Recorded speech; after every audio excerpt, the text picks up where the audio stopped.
Rep. Mike Conaway, the House's new top Russia investigator, is telling lawmakers on the Intelligence Committee they should expect to be in Washington more than usual as the beleaguered probe gets a reboot, panel members said after a closed-door meeting Wednesday. Committee Democrats welcomed Conaway's remarks, describing the Texas Republican as a straight shooter who was committed to a thorough, bipartisan investigation into Russia's interference in the presidential election, including the possibility of collusion with the Trump campaign. Mike Conaway told us this morning, expect to be in D.C. a little more than you might have anticipated, Rep. Jim Himes, D-Con, told reporters, adding that Republicans and Democrats had agreed to a witness list in the neighborhood of 3 or 4 dozen. He and other committee members declined to say who would be interviewed. It's going to be a time commitment, Himes added. Conaway took charge of the probe earlier this month after House Intelligence Chairman Devin Nunes, R. Caliph, announced he was temporarily stepping aside of a House Ethics Committee investigation into whether he disclosed classified information. The Russia probe suffered a complete breakdown of bipartisanship under Nunes, who critics said seemed more interested in providing political cover the White House than in conducting an objective assessment of Moscow's meddling. Democrats on Wednesday said they believed the investigation was back on track under Conaway, pointing to several signs of progress.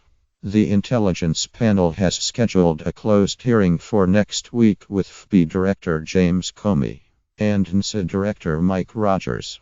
It's working to reschedule a public hearing cancelled by Nunes with members of the Obama administration, including former acting Attorney General Sally Yates. And the panel is now getting access to more documents than it was previously, a development that Rep. Eric Swalwell, D. Caliph, suggested might be a result of Nunes' departure. We have wider access now, Swalwell said, explaining, federal agencies are more willing to cooperate with congressional committees when they work in a bipartisan fashion. So far, Mike Conaway has been a straight shooter, said Rep. Joaquin Castro, D. Texas. It seems like he really wants to get to the bottom of what happened, and whether there are Americans who coordinated with the Russians who interfered in our 2016 elections. Conaway declined to answer specific questions from reporters about his leadership of the investigation, and would not confirm details about what he told committee members during Wednesday's closed-door meeting. Instead, he provided the same terse answer to every question he was asked about the investigation. We're doing an active investigation. We're going to do it in a bipartisan manner. This is serious stuff. And I'm not going to talk about the details. A number of questions remain about how the probe will work under the new leadership structure, including how Conaway will share duties with the 2 Republican lawmakers who are set to work with him to run the investigation, Reps. Trey Gowdy of South Carolina and Tom Rooney of Florida. It sort of seems like we're still trying to figure that out, Rooney told reporters. I've worked with people like Trey before as a prosecutor, and we tend to sort of play off each other. He says something that might remind me to bring something up and vice versa. So it's a really good team. Rep.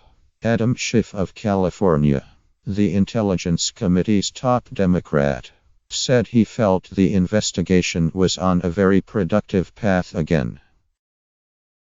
Mike and I are determined to run the committee on the investigation on the straight and narrow, Schiff told Politico.